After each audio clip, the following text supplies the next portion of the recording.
Welcome back, my nomads. It's been a minute. It's me, your boy, Nigel S. I'm here again with Zach. What's good, Zach? How you doing? I'm okay, man. How you doing? I'm doing good, man. It was a long weekend, as you know. Yeah, no, I understand better than most people. Yeah, it was a long weekend, but we back here, ready to talk about some film stuff. And actually, we're gonna do a little different this time because we don't really have a topic for you guys, so we're just gonna wing it. So, Zach, what have you? What is something that you watched in this past week that caught your eye or left an imprint on you?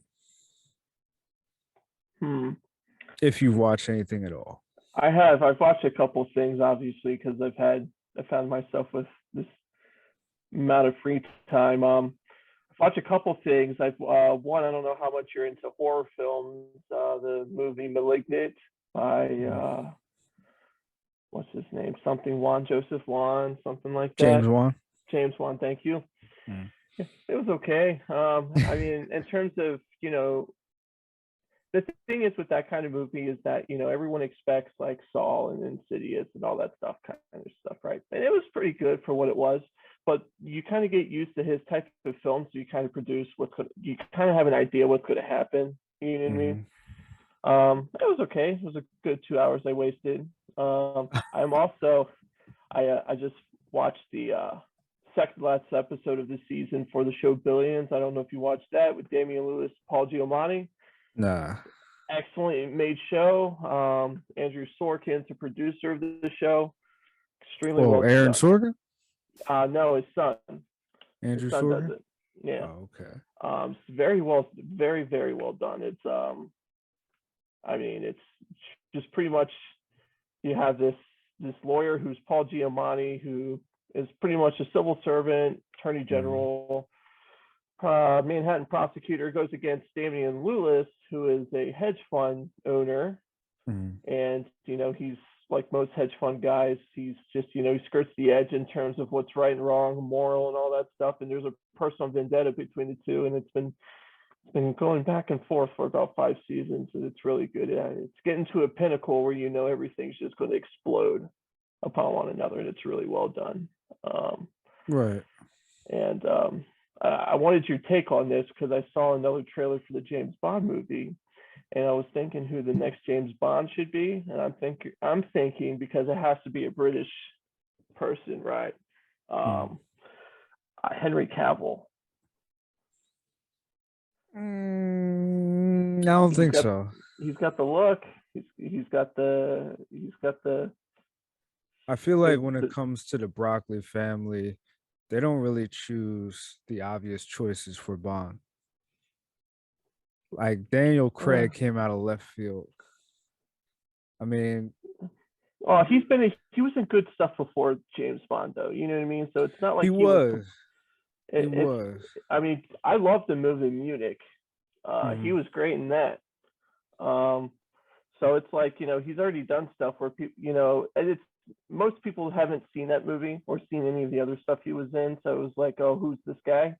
You know what I mean? But if you have any kind of idea about those Sundance type of movies and stuff, you're like, okay, I can appreciate his. But I get what you're saying. They always pick the non-obvious choice when it comes to this kind of stuff. And I feel like they do it on purpose. I feel like they're like, oh, that's who you want. I'm gonna throw you a little loop and give somebody else that you wouldn't think would be the next Bond. Pierce Brosnan, though, was for him, he was already big. You know what I mean? Yeah. So, and Sean Connery was already. So you have guys who have already been Timothy Dalton, Roger Moore, take your pick, right? Like these guys were already established. Daniel Craig was the first one that the main public didn't know who it was. Maybe they did that for a purpose, because I know for the Daniel Craig one, Casino Royale, they wanted it to be like a reboot for the series to go in a different direction, because they felt like it got a little off the hinges. It got a little too fantastical.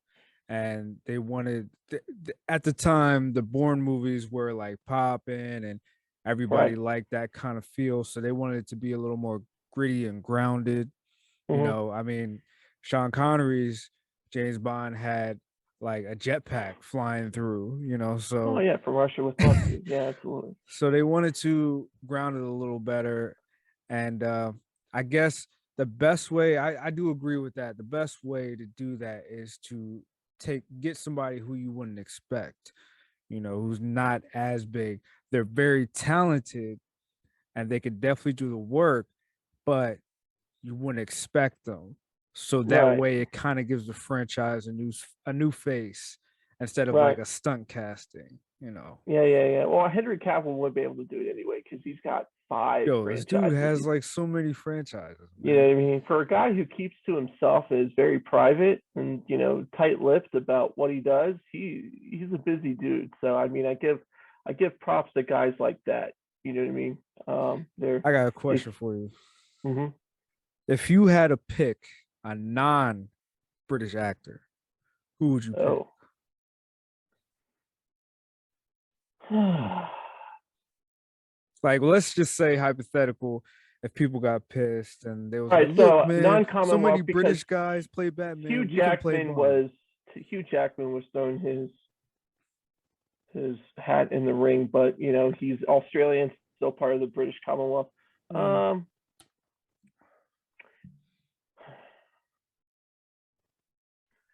it's pretty tough. I gotta think of someone that's just not Matt Bomber. Matt Bob. Thing is with Bomber though, is like Is he I, too I pretty? liked it. I liked him white collar. I think Skarsgård, personally. Which one? Michael, is it Michael? Michael The one who Skarsgård? no, the one who did it. Is it John? I forget his Stellan name. He has like, Skarsgård? yeah, Him? yeah. Just think about it for just a second, dude. Some people, some people, because of their facial structures, are meant to play villains, and I feel like he's one of them. Well, no, that's true, but I like his. I don't know. He's just. I don't know, There's man. He just has some of that our wiry frame and that V-shaped face. He's a villain, man, and he plays villains so good. Like, yeah, well, he plays yes, like he does. awkward, weird guys so But good. but you look at the previous Bonds. You know what I mean. Like, not like a lot of them did a good job. You know what I mean. Let's be real. Timothy Dalton and Roger Moore were arguably awful. And Timothy Dalton's a good actor. Yeah, yeah. So, you know what I mean? So it's like, no, if I really had to think about it, I'm gonna challenge you. Choose an American. okay. Choose an American. Well, you is Canadian. They're not of the UK, so you can choose them too. Well, So. your boy Jensen Ackles should always be in that conversation. Oh yeah, man. Yeah, man. That's my guy, yo. That's my guy. The guy who should have Here's the replaced thing. Harrison Here's the Ford as thing. Like, Solo. it would be tough to. I can't choose an American, but truly, like, if I really was going to pick Carl Urban, truly, Carl Urban. I because can see that. I can yes, see that. he's New Zealander, so it kind I of feel like counts. he gets slept on, man.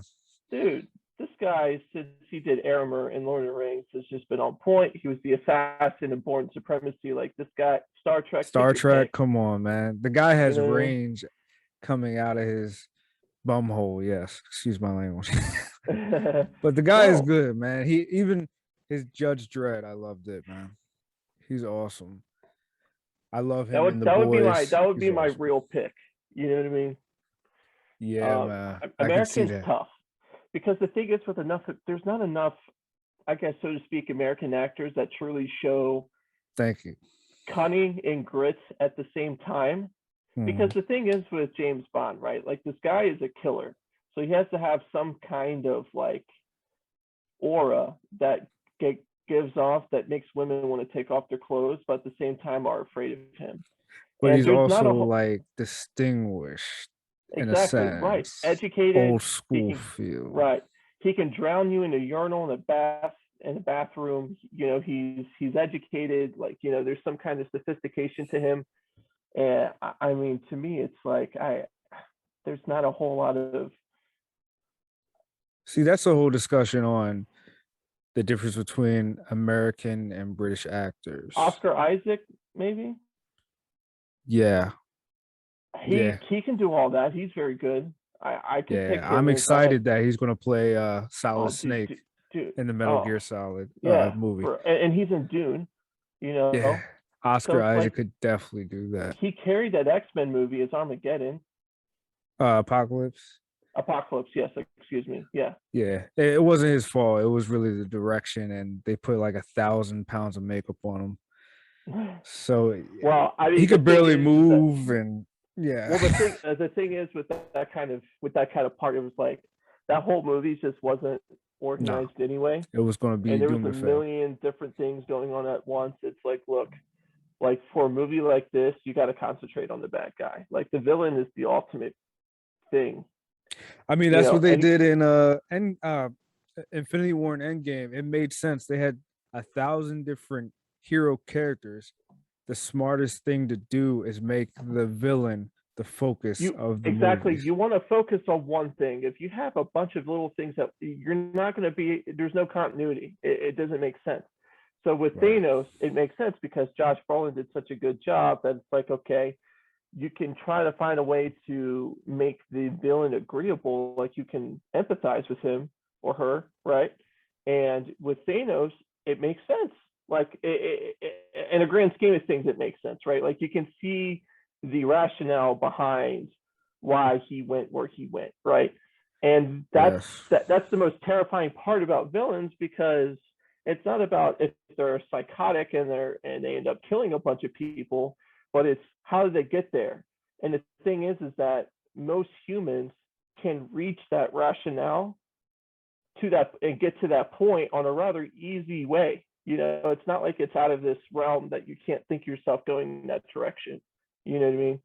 And that's the most compelling thing about villains like that to me. Infinity War was 2018, Endgame was 2019, and we're still talking about, man, maybe Thanos was right. People are still talking about that. And it speaks to a testament about practical creature making versus virtual creature making, Mm-hmm. because I feel like, okay, it gets to a certain point where a character looks a certain way in the material in the comics or whatever, that if you do it practically, it's going to be so much makeup and so much prosthetics that you're going to lose the actor's performance. Right.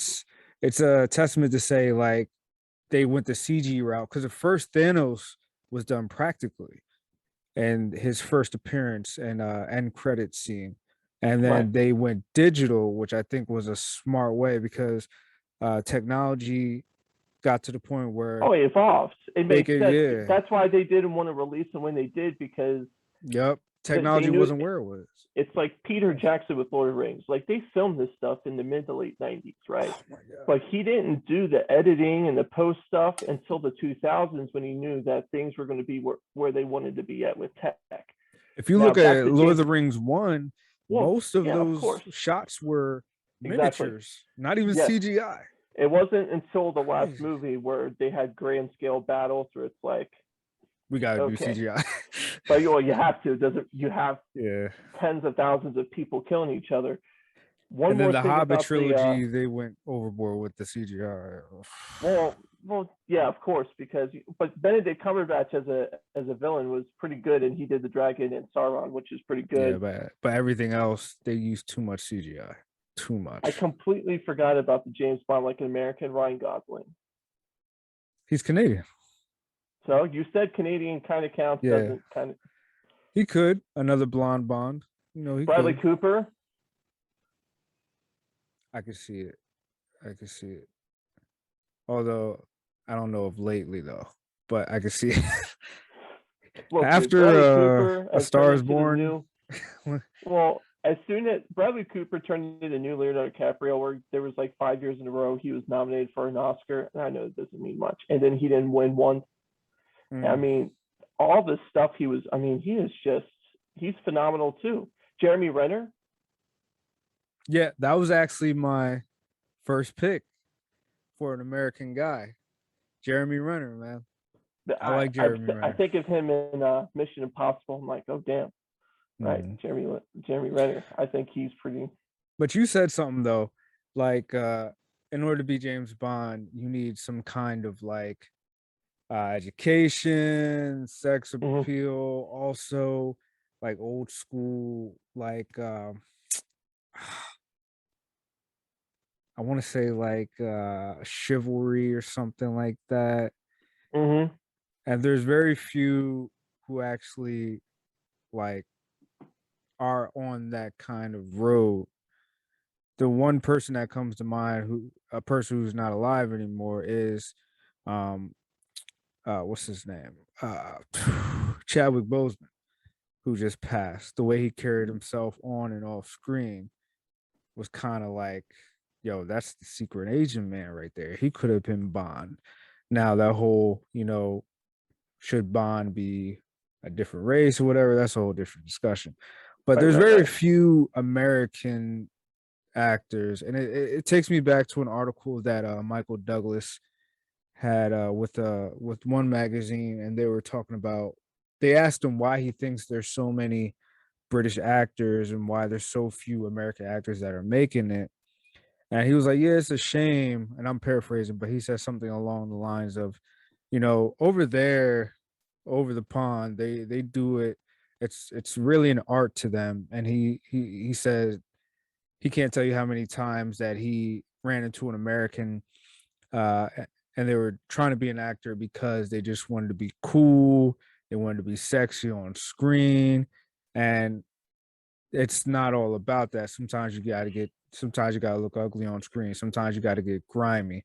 Like Mhm. Viola Davis, like she got famous off of one scene with Meryl Streep where she's bawling her eyes out and her character's unlikable. Mhm. That's what you gotta do. And it's an art form over there. Like they have great art programs over there in the UK. That's how John Boyega started. That's how I can't remember his first name. Well, I can't pronounce his first name, but Adewale started out. Oh yeah, yeah, yeah. No, Yeah, you're right because to them it's like I refined my craft, and then the cool and the sexiness follows it. You know what I yeah, mean? yeah. They have And school programs starting at a young right. age, and it's really Well, an arts art is form over there. valued differently. You know what I mean? Like here, it's not. It's valued at a different level.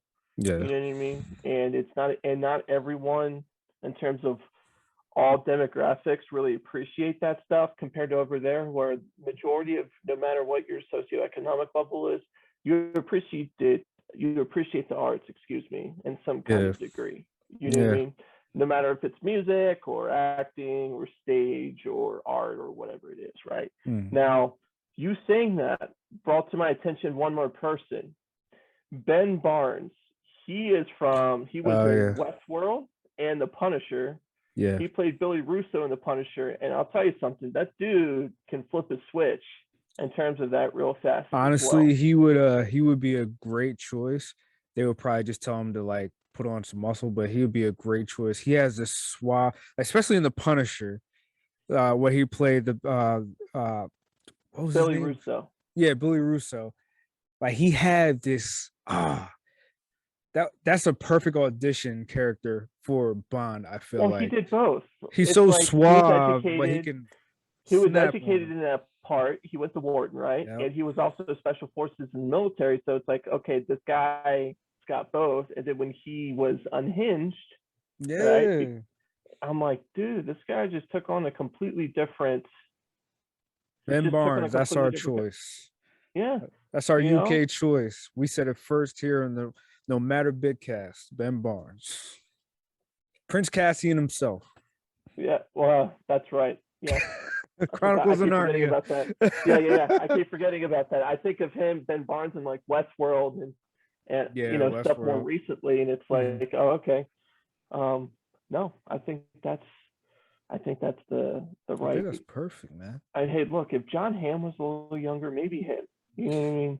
Yeah, I feel like John Hamm was like so underrated at his time. He could have played so many perfect parts, Oh, and now dude, it's guys. like, I mean, he's not old, but Yeah. No, but it's like, look, for him, he's very vocal about his struggles with things, and it's, you can appreciate someone who's pragmatic about that stuff. You know what I mean? And it's good that he didn't burn himself out, because now I'll tell you something, when he's in a role, I appreciate all of it because he's extremely talented.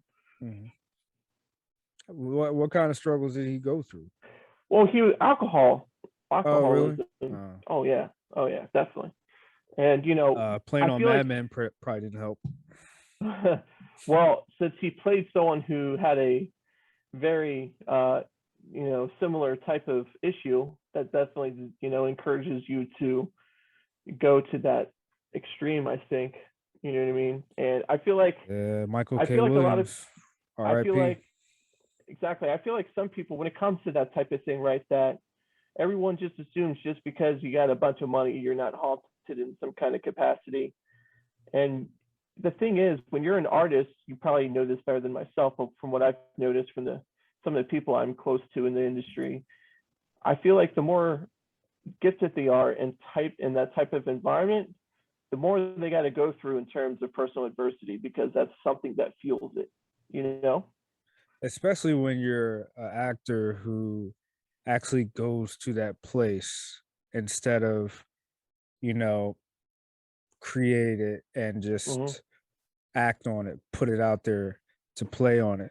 There's some actors who actually go to that place who you gotta watch out for those people. Like Michael K. Williams talked about that in an interview a couple years ago on the Breakfast Club. Like he It's very goes to where his characters go, shame. and look what It's a shame. happened. It's a And shame. I actually heard John Barenthal talk about how when he plays the Punisher, that's where he goes and he struggles not to bring that home. And I'm like, yo, those Dude, are the I'm people like, you dude, gotta watch out for. that's an intense that's an intense dude. When you're carrying, because the thing is, when he played that guy, like, you could feel him like carrying all the Oh, rage of his whole family getting killed. I'm like, yeah. geez, this dude is It's like funny because when trauma. they what after I saw what's that movie where they kill people once a year, one day out of the year? The Purge. The Purge. When I saw The Purge too, I was like, oh, Frank Grillo should be the Punisher. That's my choice. I like him a lot too. He should be the Punisher. And they announced John Barenthal. I was like, oh, okay, yeah, I can see that. And then you see him in Daredevil season 2. Come on, Red. Come on. I'm like, Yeah, yo, that's the guy right there, man. Perfect choice, I man. can't wait till they throw him in with the rest of the MCU. You know what I mean? I don't think it's gonna happen, bro. Well, they already have him. The only reason I say They that got is him and Charlie Cox involved for that stuff. So the only reason I say that is because there's there's like a huge movement to retire the Punisher character. They're like, why? he needs Just to be because he's retired. too much? I mean, think about it, man. Think about the times that we're in. People are um so sensitive about things. And Yeah. I'm like, seriously, man, they're talking. I mean, they're even talking about changing X-Men to something else. I mean, so I don't know if there's a place for the Punisher in the MCU, but then again, they're making a place for Deadpool in the MCU. Right, So exactly. And Charlie Cox is extremely vocal of John Barenthal coming back. So it's bring like, all those okay, Netflix characters back. Jessica Jones, oh, Christian Renner as Jessica Jones, John Barenthal as the Punisher, Charlie Cox as Daredevil, dude, Luke Michael Cage was great Coulter too. as Luke Cage. Yes, man, they were perfect. We're not going to talk about Iron Fist. We're just going to leave that out. See, Iron Fist wasn't that bad in Defenders. Like, you like his character, and Oh, then and the season 2 of the Defenders? Iron Fist, huh? No, he was bad in the Defenders. Actually, Iron Fist season 2, Was pretty good. I liked it. it was pretty good. They wrote his character better. The problem was by that time it was too late. Nobody really watched season 2. People was done of Danny Rand. But I was like, yo, season 2 was decent, man. They actually went back to the drawing board, made him a likable It was character. too late. It was too late. It was It too was late. They tried to make him like a pseudo Green Arrow Batman type of dude, where he's like, I'm too rich and no one can do anything about it type of thing, while being a hero. It's true. Well, my problem And with his character was the way it was written in season 1 and the Defenders. He was just this crybaby who knew nothing, and he would just decide to do something, and he didn't really know anything about anything because he grew up in a monastery. So every character around him was smarter than him, and he was just not a likable character. You can make the thing the thing about writing a character, a tragic character, is you can have all this stuff happen to them, but what you can't make them do is complain about everything happening to them. Like he was Mhm. crying and everything. Oh, maybe I'm not smart enough. Maybe I'm not strong enough. I'm like, his character was written to be too whiny, and I'm not Mhm. even talking about the directing and the fight scene Mhm. editing. We're not even talking about that. I'm just the writing of the character was not good, and that's a problem. When he's the titular character, you can't have a bad written titular character. Captain Marvel, you can't have a bad written titular character. You gotta work on that. It's it kind of to me. I feel like, well, Captain Marvel, I mean, is a good example because no one likes the actress that plays Captain Marvel. There's nothing extraordinary about her that's just like, okay, like, she doesn't make the character, like, the character is supposed to be this badass type of character, right? Where it's just like super overpowered. Very Uh, few, very few things can attack her and affect her and all this. And there's really not that type of feeling involved. Like, she doesn't ooze that. You know what I mean? It's like, to me, mm. it's like, I feel like some of the CW actresses would have been better. Well, see, Brie Larson, I don't really know all the drama that goes on outside the camera, but the way her character was written, she really didn't have any true motivation. She was kind of blank, and she in her movie, she was I don't know. She didn't have any clear motivations. I didn't really know what I wanted from her. They didn't really make me sympathize with her. She was kind of all over the place. And then there's this problem with her character that she's so OP. And it's not Mhm. just her character. Honestly, I love Black Panther, but the MCU Black Panther is OP as hell. He's really OP. So is Thor. They're making some of these characters too overpowered that they Oh can't be yeah, and touched. now you have to create over the top villains, and when you have team ups, guys who are normal compared to where they should be have no effect in terms of what the outcome's going to be.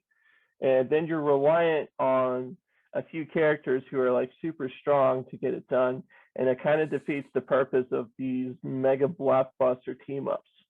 Yeah, You know like what in I mean? Infinity War where Thor showed up, they was like, "Yo, you guys are screwed," Yeah, and I'm he like, showed up. He's like, dude. "Where's Thanos?" And Yeah, yeah, I'm he's like, you so can't have OP. Thor attacking Thanos, but that completely defeats the purpose of, like, the Guardians of the Galaxy and all that stuff. Like, then you have normal people who have at all to, or Iron Man, you know, like, Yeah, there's no way that you can make these guys actually like just on the same equal lateral level. And I know it's kind of impossible to do that because there's certain hierarchies in terms of that, but I mean, at but least Captain try. Marvel is way too OP.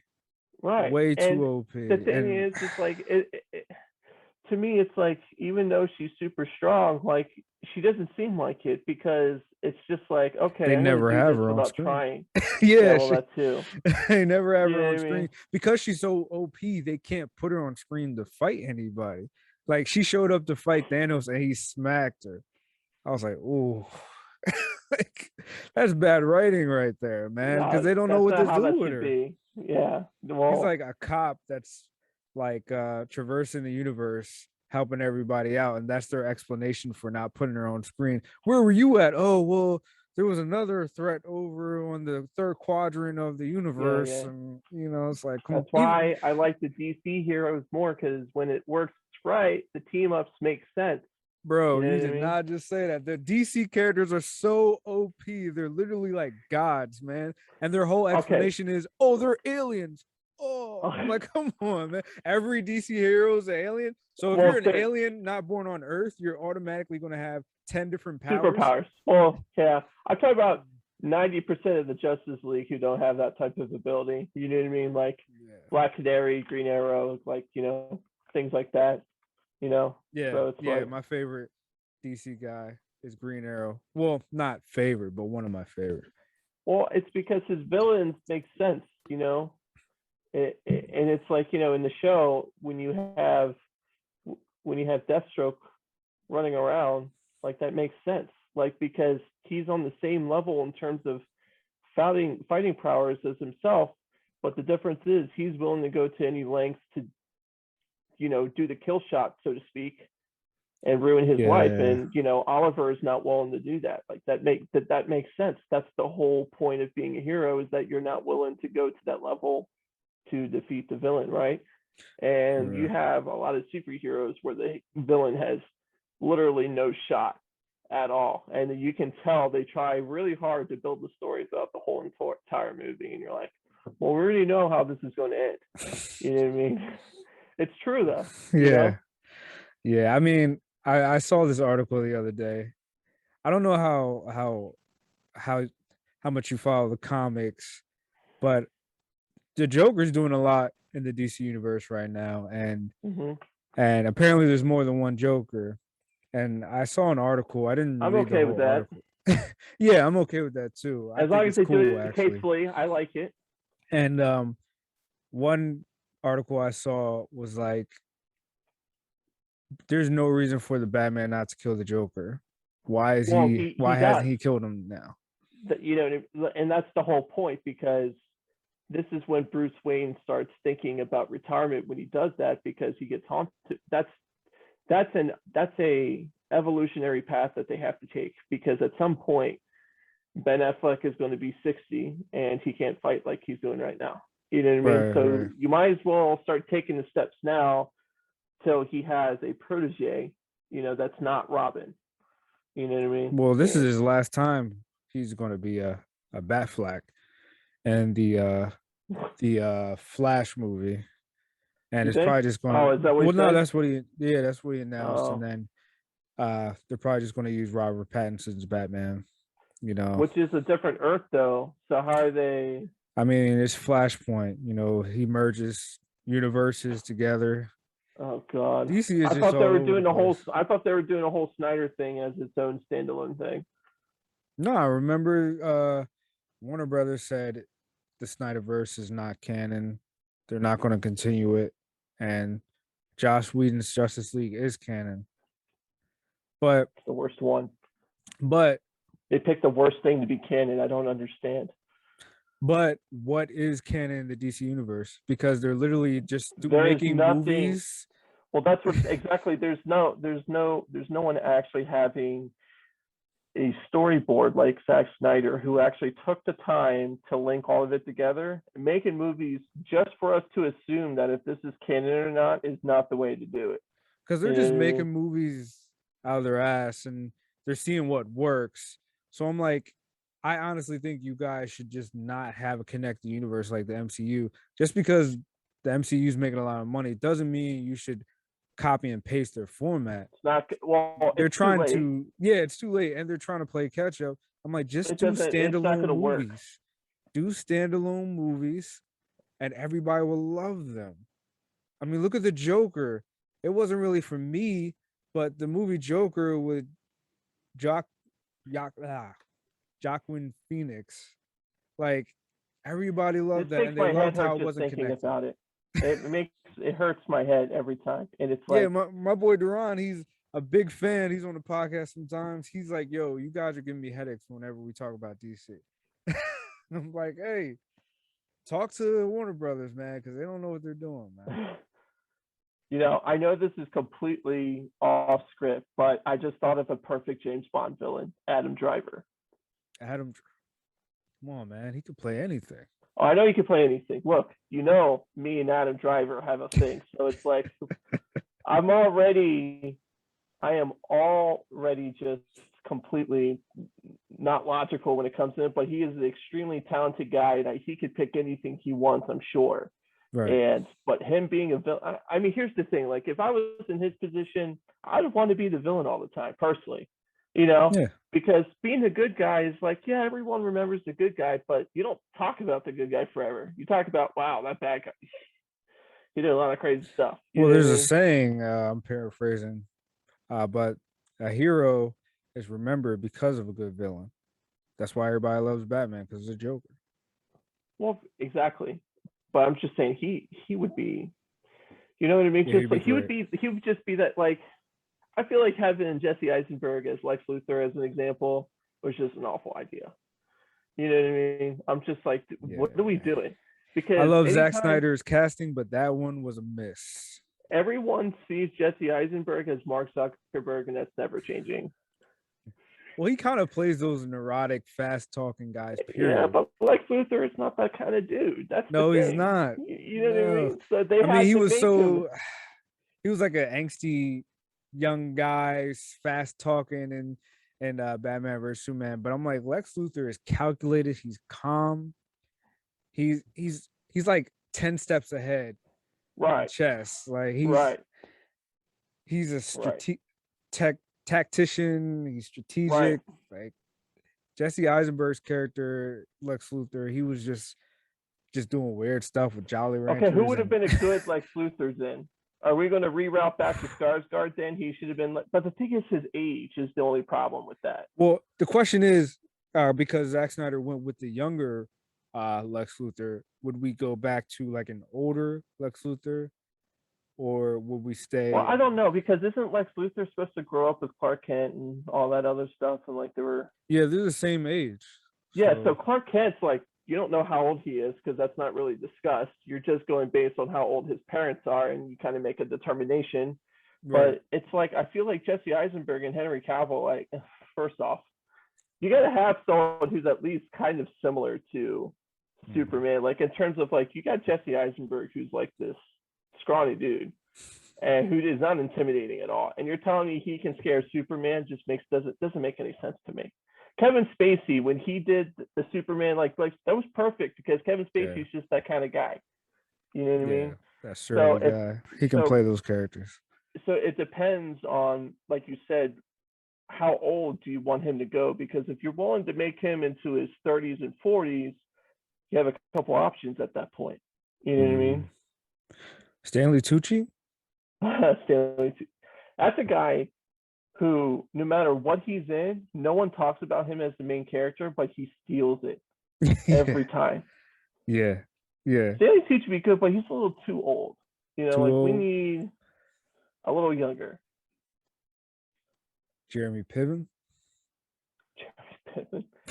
Eh, be a little short though. Does that make it a little hard to make it I mean, intimidating? that's fine. I mean, part of the reason Lex Luthor in some of the comics, Lex Luthor is like a shorter guy and he's not as big as Superman, so he kind of feels like, oh, like an Right, the pulling inferiority complex type of complex. thing. Yeah. But who would play? Racking my brain. Hmm. A bald Daniel Craig.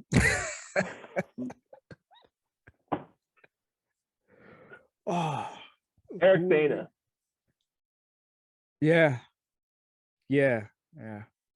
Another Eric underrated Bana actor. doesn't look like right. Eric Bana is one of those dudes where it's like, okay, he doesn't look his age, which helps a ton, and he's really good at Yeah, acting. yeah. He You know what I doesn't look his mean? age at all. So you can put him in that category. Plus, he was awesome in Troy. So it's like, Awesome. And Lone Survivor, he was awesome in that for a little bit of scenes he got. Oh, dude, yeah, yeah. That's a hard pick, man. Because if you don't pick the right villain, as we all have seen, your whole movie could fail. So, hmm. Oh, did I lose you? You still there? Oh, folks. Looks like we lost Zach.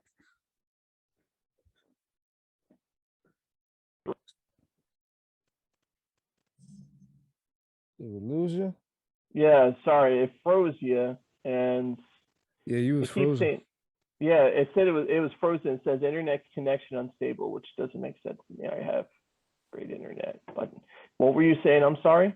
Same. Same. Oh, I was just saying, like, it's hard because, as we have seen with Batman versus Superman, if you don't cast the villain right, your whole movie could fail.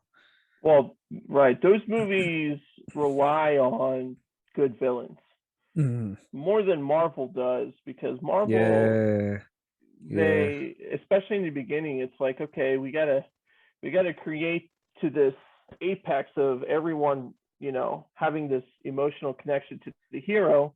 And in yeah. DC, you necessarily don't have that. So you got to have something that works, and usually connecting to the villain's the best way to do it. See, the You know what I mean? MCU uh deliberately like downplayed their villains because they wanted to build up their heroes, and they wanted to do like these Avenger type movies where all the heroes would Mm-hmm. come together, which is why all the villains got downplayed, and which is why even though they used like big name villains, they would still die, or they would just be thrown off to the wolves, like Thor Dark World, the villain Malekith in the comics, he's a beast. But in the movie, it's like, Mm-hmm. eh, probably Yeah, don't I even know. They remember his definitely name. don't. I, It's like I, Doctor uh, Strange, like I Callus understand. Callistidius, whatever his name was, Mm-hmm. the guy that Mads Mikkelsen played. Yes. You Hey, he's don't another probably good villain, Mads yeah. Mikkelsen. And Cillian Murphy. Yeah. Cillian Murphy could have been Lex Luthor. Now I'm thinking about James McAvoy, guys like this, guys who know how to turn it on and just like give you that, okay, this guy is like means business type of thing. Would you cast McAvoy as Bond?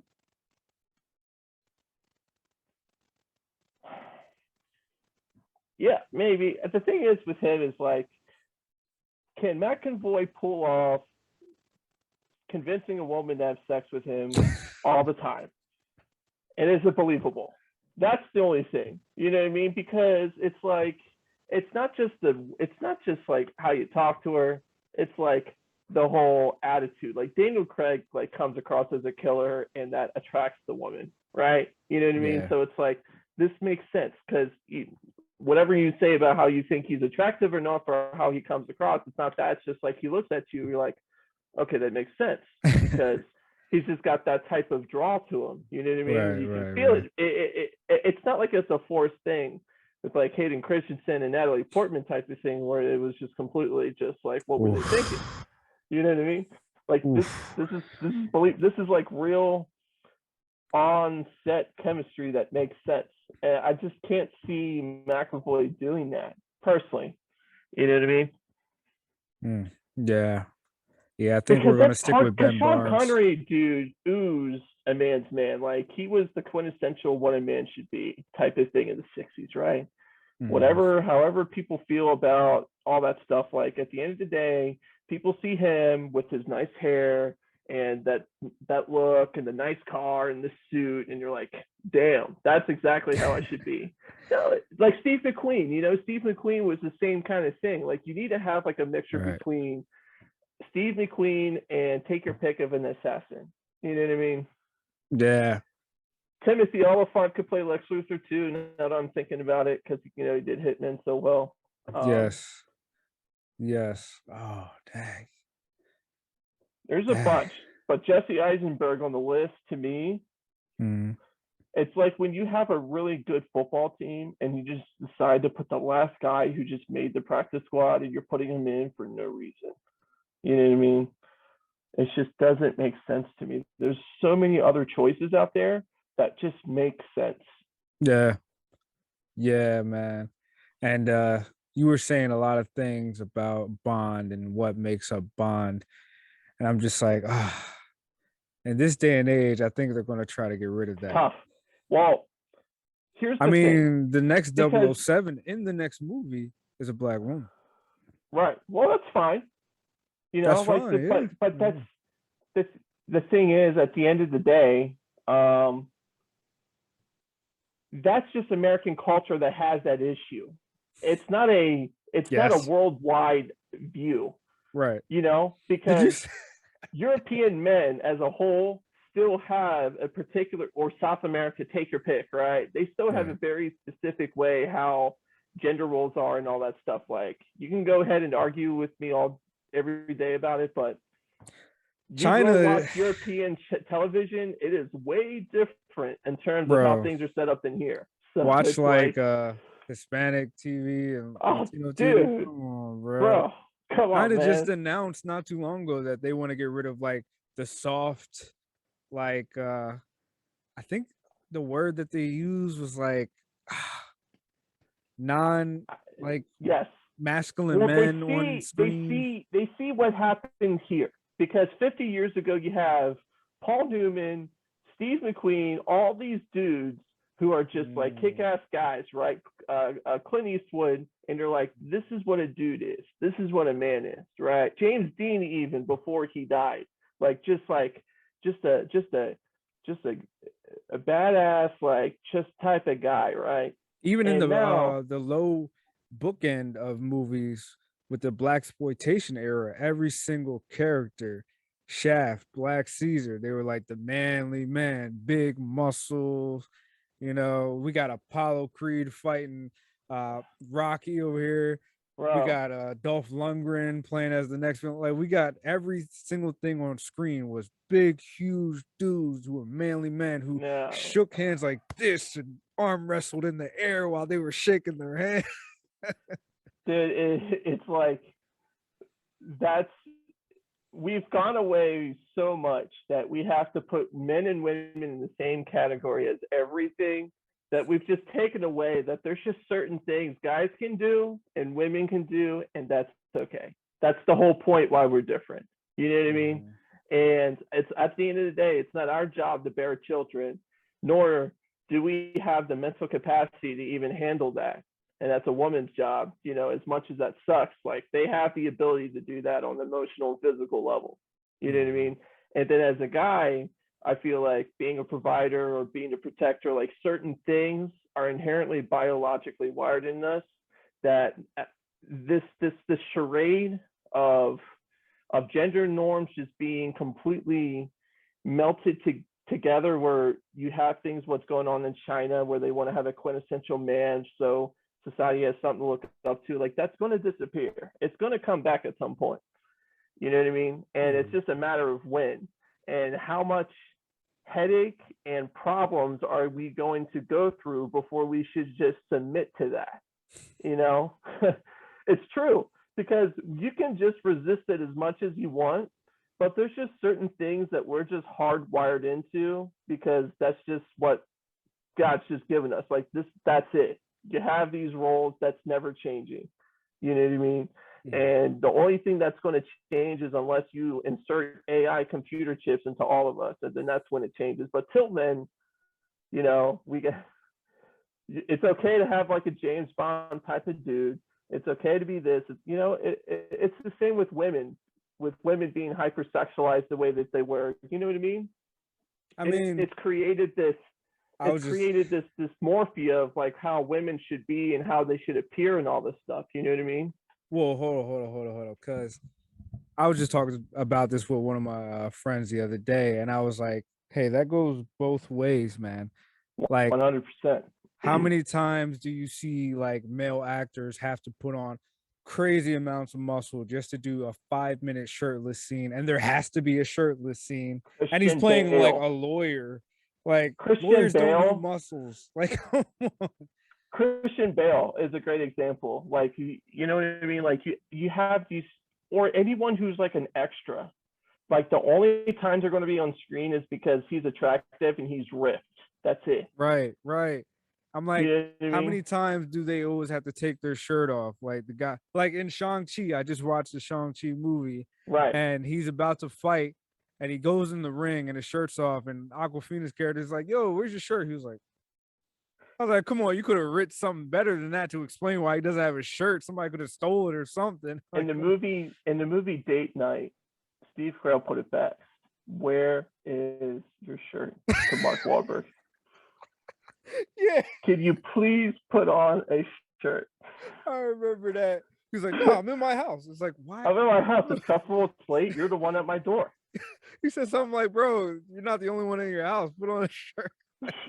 Why are And you Gal just sitting there? Gadot. See, here's the thing: like that whole scene, because that movie wasn't made that long ago, but it was long enough to where this nonsense didn't exist, where you had Gal Gadot walking down and she was barely dressed. Like, okay, you have a fairly attractive guy and woman in a scene, and they're dressed the way they are.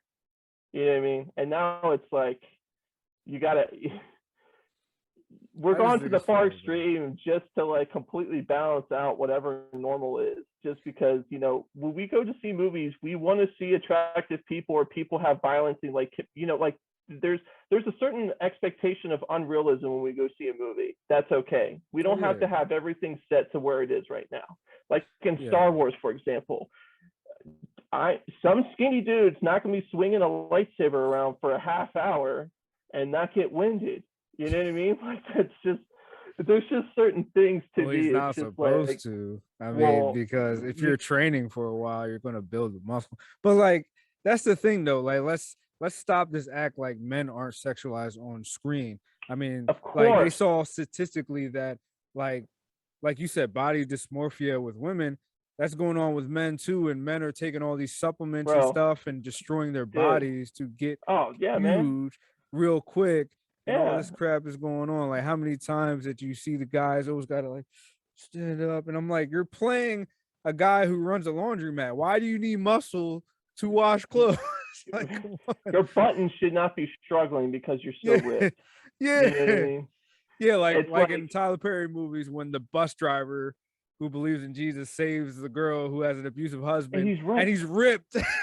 Like what? What bus driver goes to Gold's Gym He's on ripped. on his off day? Like what? I don't What's going on here? see.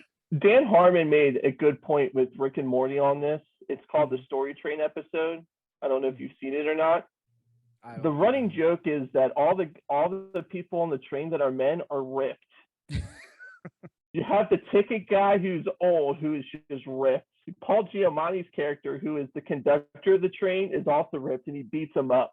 And he's like, "I don't understand." I'm not going to go into detail because it's really dirt. It's like super, Right. as you can guess what that type of stuff is, right? But it's like, it's true though. It's like, okay, you have this crazy expectation that all of us are supposed to be like ripped. Like, look, me being ripped happened a long time ago. I'm pretty happy. I'm not happy being fat, but I've come to terms with the fact that I'm over 30 now. It is what it is. Right. You remember me when I was in my early 20s and stuff. I was in good shape. I ran marathons. Like that was great, but it's not a sustainable thing. It's It's okay not. for me to look at some, when I'm watching movies, some dude's ripped like Chris Hemsworth because he's playing a god. And then, my wife's looking at him like, man, he's really attractive. Like, that's okay. But where You know is what I the mean? line? Like when I look at Henry Cavill and Chris Hemsworth, I'm like, where's the line? It seems like every time you get a job, you're increasing your muscle mass. For what? Why? How do they even fit in their cars? I don't understand. Chris Like, Hemsworth's stunt double was like, I don't even know how I'm going to get as big as him. Like, there's no and way. it makes no sense. Why are your arms that big? You don't need Well, to be Chris that Pratt's big. the same way. When he did the first Guardians of the Galaxy, I'm like, where did this come from? And then he Yeah. got fat again. You know what I Yeah, mean? yeah. You could see it's funny in the first because I'm rewatching all the MCU movies in order. At the first Guardians, he's like ripped, and then he starts to get a little more chunky. And then Well, that in was the running Infinity War, joke. in That was Infinity the running War, joke. like they was like, we're kind of getting bigger. He's like, you know what? I'm gonna buy Bowflex. I'm gonna do it. Like, I'm gonna commit. No, that was the whole running joke with Drax. It's like, Yeah, and Dave Bautista's ripped, right? So it's like for him, it's like, okay, he's used to this type of thing. But no, you're 100% right. And well, that's now, why he said he's leaving the role of Drax. He says it's too hard to get in that shape at his well, he's age. 50 something years old. Yeah, Like it same comes to a reason Hugh point where, Jackman stopped.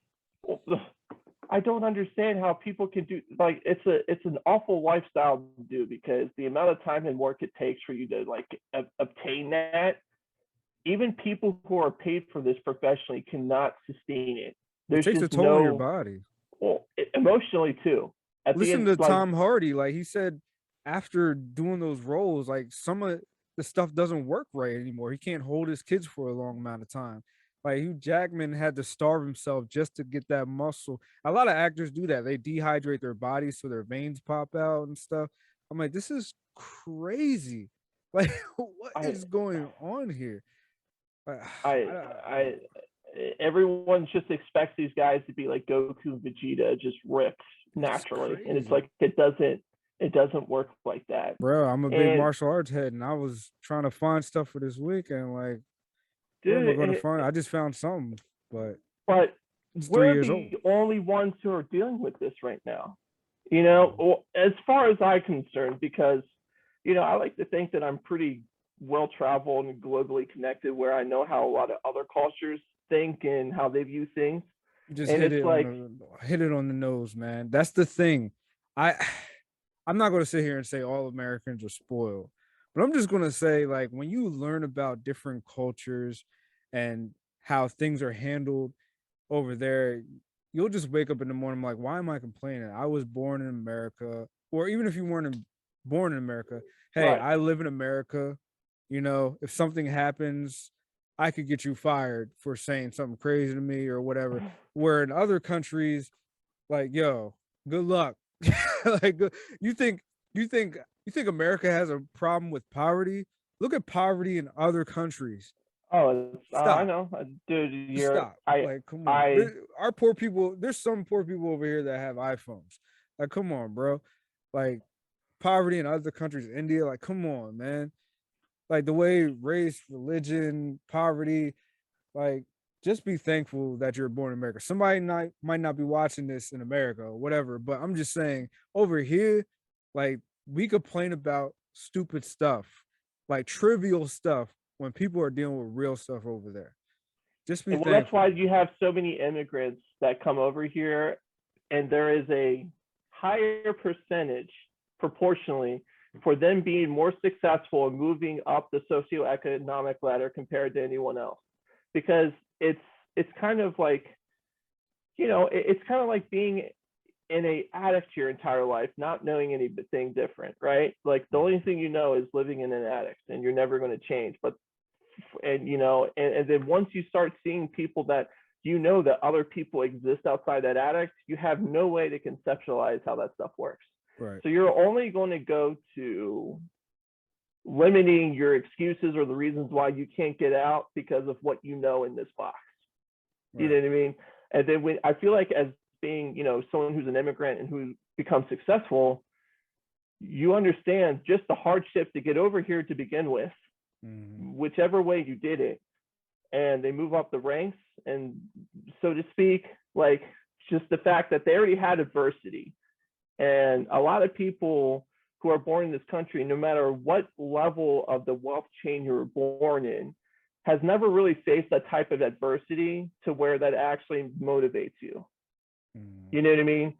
And or use that as a reason to actually like move forward. Like, because a lot of it, people who are born in adversity, they kind of use that as a reason for them to stay put as Mhm. well. I was like, Yeah. yes, you were dealt a really crappy hand growing up. I get that. I understand that it sucks.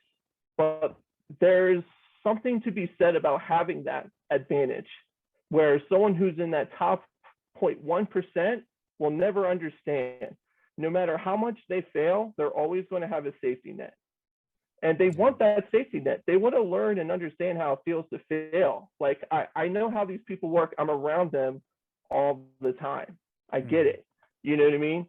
And it's just, well, you know how it is. Grass is always greener on the other side, until you're on the other side and you're like, yo, it's still brown over here, you know, Yeah. you know what I mean? Yeah. But it's just, but the thing is like, you see this, and it reflects in our culture, in our movies, in our books, in our television, our video games, and other countries don't want any part of it. Like, why do you think China, look, totalitarian, you already know how I feel about them.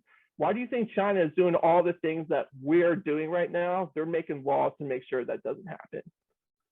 You know what I mean? Like, no matter what, like, we have the disadvantage of having Facebook and social media and all this other stuff to spew whatever thoughts and feelings that we're having, and other people feel that.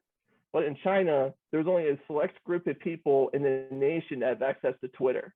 And they Right. make sure they're very specific groups of people, because they know that those people that have that access are not going to lose it's not gonna change anything. It's not gonna create a revolution. It's only the government people, right? You know what I mean? And and that's a problem, truly, at the end of the day, because we're kind of like in this Cold War type of thing, like how our parents grew up in with the Soviets, and we have to constantly compare ourselves. Okay, what are they doing that we're not? And you see these laws that they're doing. The thing is, movies have been and TV shows have been so powerful this last year and a half. So many people have engaged in this type of media that it's kind of like entrenched these ideologies even further, I think. You know what I mean? Yeah. With that being said, Ben Barnes should be the next 007. Make it happen. Adam Driver as the villain. Exactly. Make it happen. Make it happen, Captain. Right. Keep it on that. But yeah, we're going to wrap this up, man. This was a long one, but it was another good one. Thanks, Zach, for coming out again. No problem, man. And be creative, my nomads. Peace.